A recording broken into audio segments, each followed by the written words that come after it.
Bonjour, petite vidéo pour montrer comment créer des machines et des emplacements dans la version Nest 4 du logiciel d'AquaM. Donc, première chose qu'on peut faire, on peut aller dans les préférences d'utilisateur en haut à droite et changer nos préférences selon la langue qu'on veut utiliser. Donc là, je vais l'utiliser en français. Donc, pour créer des machines, on clique sur Setup Machine. Là, vous voyez ici à gauche, j'ai ma hiérarchie, j'ai mon parc machine. Ensuite, on peut naviguer soit à gauche ou au centre ici. Si je clique sur Advisor, ça va dans le fichier Advisor. Exemple, ça va dans Exemple. Si je vais dans parc machine, je vois les dossiers, donc je peux naviguer. Si on veut créer un nouveau dossier, ce qu'on veut que les gens fassent. Ce qu'on veut que les gens fassent, c'est qu'ils créent quelque chose qui ressemble un peu à ça. Fait que dans le fond, notre parc machine serait notre vue d'ensemble.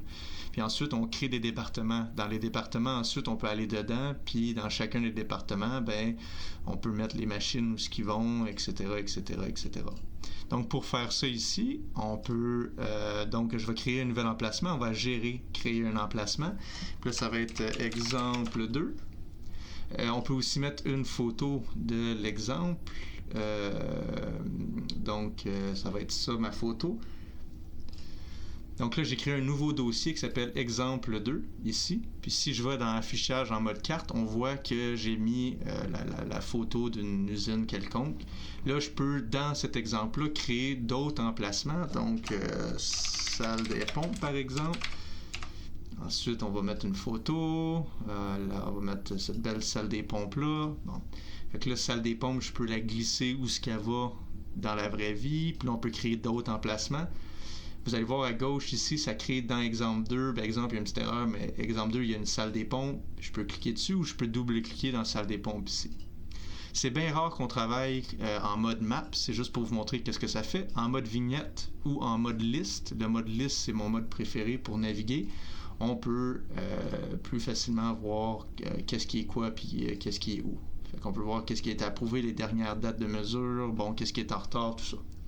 Là, je vais aller dans ma salle des pompes, puis je pourrais créer un autre emplacement, mais ce que je vais faire, c'est que je vais créer une machine Falcon à la place. Donc, on clique sur Créer Machine Falcon. Donc, le nom de ma machine Falcon, ça va être une pompe.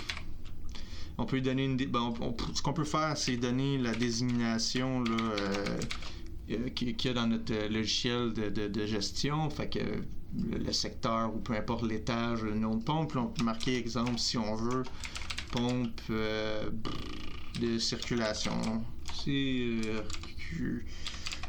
Bon, peu importe, on peut mettre des notes. Donc, peu importe le nombre d'HP. Les ratios, s'il y en a, on peut mettre des notes comme qu'on veut qui vont être gardées sur cette machine-là. Le numéro de modèle, le numéro de série, le code GUID ici qui reste comme ça, c'est un code pour la base de données.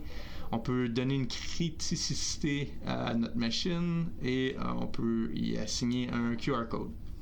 Ensuite, on va à cinématique.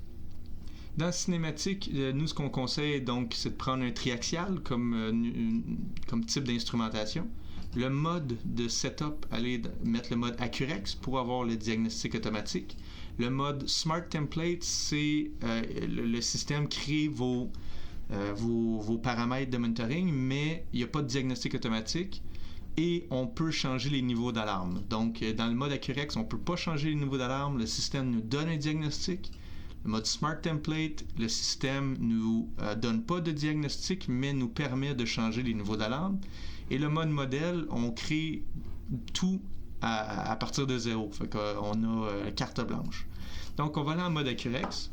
Le type de machine, est-ce que la machine est à vitesse fixe? Donc, à chaque fois qu'on arrive sur cette machine-là, on sait qu'elle va opérer à 1785 RPM, 1800, peu importe. Ou est sur une drive, une VFD. Quand on arrive là, on ne sait pas à quelle vitesse ça va être. Donc, on peut la mettre en vitesse variable clavier.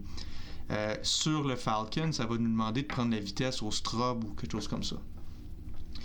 Nos unités de vitesse, nos unités de puissance, on peut les changer si vous voulez. Ensuite, ce qu'on fait, c'est qu'on crée la cinématique de notre machine. Fait que une pompe, je vais créer une pompe, on peut mettre des accouplements rigides, flexibles, On peut mettre des poulies, courroies, des chaînes, des gearbox, des réducteurs, des bevel gearbox, des renvois d'angle comme des cooling towers, des tours d'eau. Pour l'exemple, je vais mettre des poulies courroies. Vous voyez, il faut que je joigne le mauve au mauve, comme ça. Ensuite, on peut mettre un type de récepteur, donc une pompe, on peut mettre des ventilateurs, on peut mettre des compresseurs centrifuges, compresseurs à lobe ou à vis, alternateurs, des arbres ou des jack shafts ou des rouleaux. Et on peut mettre, si on choisit le modèle, on peut mettre un composant générique là, qui peut avoir 7 bearings, 2 sorties, on fait ce qu'on veut un peu. Mais dans notre cas, on va choisir le mode Accurex. Donc, vous voyez ici, je ne peux pas aller plus loin. Il est encore en rouge. C'est parce qu'il y a certaines informations qu'il faut rentrer sur les composants. Fait qu'on peut sélectionner chacun des composants individuellement. Fait que là, je vais sélectionner le composant moteur électrique. Il faut remplir les propriétés comme on les retrouve sur place. Donc, est-ce que le type de palier, c'est des paliers lisses ou des babbitt? Des paliers à roulement, est-ce que le montage est rigide ou flexible de cette pompe-là? Donc rigide, c'est sur une base en fer ou en béton ou peu importe. Flexible, c'est sur spring ou sur absorbeur dynamique, des pads de vibration. Donc la plupart devraient être rigides. La puissance, c'est une pompe de 100 HP. Vitesse de sortie 1785. Si la vitesse est variable, mettez la vitesse de sortie la plus basse d'opération que vous allez trouver normale. Donc, si normalement elle va de 1200 à 1800 environ dans ces opérations normales, mettez le 1200. De cette manière-là, le système va créer les paramètres de monitoring selon la plus basse vitesse. Donc, les mesures vont être un peu plus longues, vont prendre un peu plus de données, mais c'est mieux d'en avoir trop que pas assez dans le cas où la machine tournerait à une vitesse plus faible. Type de moteur asynchrone ou synchrone ou DC, peu importe. Orientation de sortie, est-ce que la machine est horizontale ou elle est verticale? Elle serait un peu plus représentée comme ça. Ça dépend comment physiquement la machine elle est. Est-ce qu'elle est une sortie horizontale ou verticale? Ensuite, chacun des composants a d'autres options. Si on va sur les courroies, super important d'entrer le facteur de multiplication. Donc, ça nous prend le ratio des courroies. Si, par exemple, j'ai un 2 pour 1, donc la vitesse réduit de moitié. Donc, il faut que je rentre un facteur de multiplication. Donc, la vitesse d'entrée fois 0.5 va nous donner la vitesse de sortie. 600 RPM, on peut le voir ici. On peut rentrer le nombre de courroies si on veut. Si on ne l'a pas, on le laisse libre. Ensuite, la pompe, ici, on peut changer les noms. On peut changer aussi le type de pompe qu'on a, donc en porte-à-faux ou entre paliers, donc en porte-à-faux. Si on connaît le nombre de veines, le nombre de veines sur notre impulseur, on peut le rentrer ici, le nombre de pales, excusez, donc 5 pales. Ensuite, en théorie, on a rentré tout ce que ça nous prenait. Vous voyez ici, c'est plus rouge. On a rentré tout ce que ça nous prenait pour avoir un diagnostic automatique. Par contre, si je veux aller un peu plus loin, je peux cliquer sur chacun des points ici. Fait que j'ai cliqué sur le point 1. Je peux définir un numéro de roulement. Fait que sur mon point 1 ici, je sais que mon roulement c'est un 6218 de SKF. Je viens de sélectionner, je l'applique. Vous voyez, j'ai appliqué un 6218. Je clique sur mon point 2, le roulement c'est un 6218 encore, 6218 encore de SKF. Je l'applique.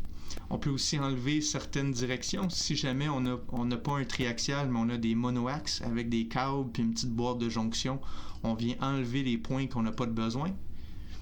Et on fait ça pour chacun des points. On peut aussi enlever un point. Si par exemple, sur notre pompe, on a juste un point, on a le point 3, le point 4 n'existe pas, on peut l'enlever.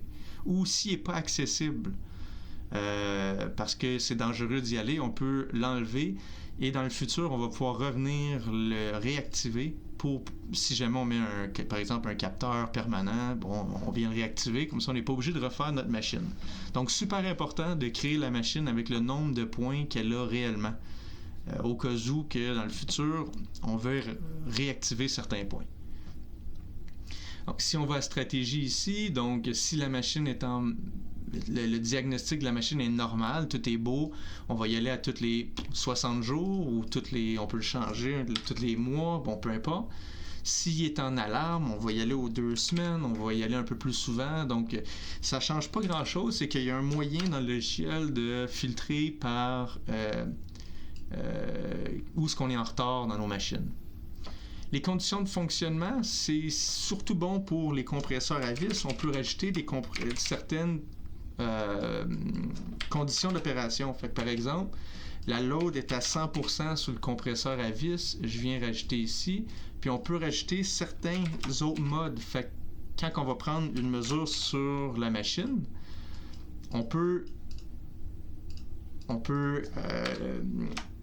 décrire les conditions d'opération qui étaient pendant la mesure. Fait que quand on est allé, le compresseur ou peu importe était à 100% de load ou à 50 ou à 0. Ça va nous permettre de classifier les mesures dans ces modes-là. Donc, quand on va faire nos tendances, on va pouvoir dire je veux seulement faire apparaître les tendances qui ont été prises en 100%, dans le mode 100%, ou dans le mode 50%, ou dans le 0, bon, peu importe. La couleur ici, c'est juste un visuel rapide.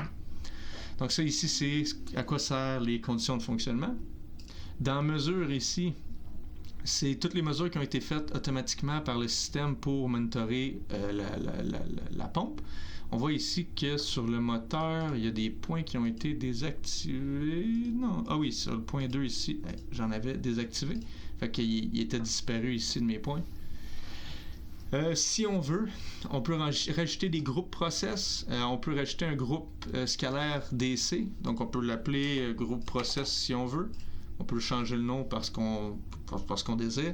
Si on sélectionne le groupe process, on peut rajouter un traitement de température. Donc, si on le laisse à entrée DC comme ça ici, on peut dire par exemple qu'on veut prendre la mesure sur le point 1 drive-in température.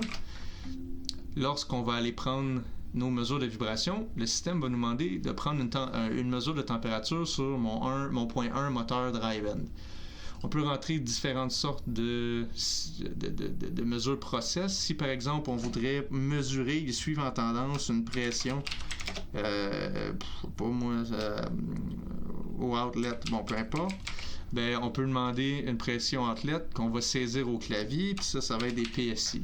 On peut mettre des niveaux d'alarme. Bon, on peut mettre s'il atteint je sais pas combien de PSI, il va être en alarme. Bon, peu importe. Puis ça, à chaque fois qu'on va prendre nos mesures, ça va nous demander de prendre ces informations-là, puis on va pouvoir les suivre en tendance, puis ils vont être associés à une date de mesure. Ensuite, on peut changer la photo. Si on a une photo d'une pompe, on peut la rentrer comme ça ici. On peut venir placer les points si on le désire. Par contre, si vous la laissez comme qu'elle était, vous allez pouvoir la changer directement avec l'appareil photo. Là. Sur l'appareil, il y a un appareil photo. Donc, vous allez pouvoir changer la photo de la pompe avec la vraie photo. Là, c'est pour un exemple. Tu peux placer ça comme ça. Dans Documents ici, on peut ajouter un peu tous les documents qu'on veut. Donc, si vous avez des rapports quelconques, des schémas, des datasheets, vous pouvez les ajouter. Ils vont rester dans la base de données de cette machine-là. Quand on a fini, on peut accepter. On peut remplacer la photo, on va dire non, puisqu'on vient de la changer. Donc, j'ai créé la pompe 851-100 pompe dans ma salle des pompes. Ce que je peux faire, si je veux, je peux éditer, copier, éditer, coller avec ou sans historique. Si j'en ai plusieurs identiques, puis je vais juste la renommer. Fait que là, je viens ici, puis je la renomme, peu importe son nom. Mettons que c'est la 2. Accepter. Fait que là, j'ai fait 2 pompes qui sont presque identiques. Le nom diffère. Donc, on peut faire des copier-coller super facilement. Donc, si je retourne dans la petite maison, j'ai fini ma base de données. Ce qu'on peut faire, c'est créer une ronde. Fait que si je vais dans Setup ronde, je peux aller ajouter une route. Fait que ça va être la route à Charles. Oups. La route à Charles. Donc, dans la route à Charles, je vais venir double-cliquer sur les machines que je veux dans ma route. Puis, là, je prends un peu n'importe quoi. Puis, ce que je peux faire, c'est venir les classer dans l'ordre que je vais les acquérir pour de vrai. vous pouvez naviguer dans tous les dossiers comme vous voulez, puis après ça, recréer l'ordre. L'ordre ici, c'est l'ordre de collecte. Mais ça peut être d'un étage à l'autre, c'est comme vous voulez. L'avantage des routes comme ça, c'est que je peux accepter. L'avantage de ça, c'est que la route, je peux la supprimer. Ça ne dérangera rien à la base de données. Une route, c'est juste un ordre où on prend les données. C'est juste l'ordre. Donc, elle est moyennement importante. Ensuite, après avoir créé une route, il faut l'envoyer au Falcon. Donc, on connecte notre Falcon via USB. Là, j'en ai pas de connecté, mais ce que je peux le simuler. Donc, vous, normalement, vous le laissez connecter par USB, mais je vais par fichier intermédiaire. Ensuite, on va de NES vers instrument. On choisit la route à Charles. On pèse sur envoyer. Là, moi, ça l'envoie en fichier. Vous, ça l'envoie directement dans le Falcon. Et le tour est joué. Vous pouvez aller prendre vos mesures. Donc, voilà. C'est la fin du petit tutoriel. Bonne journée!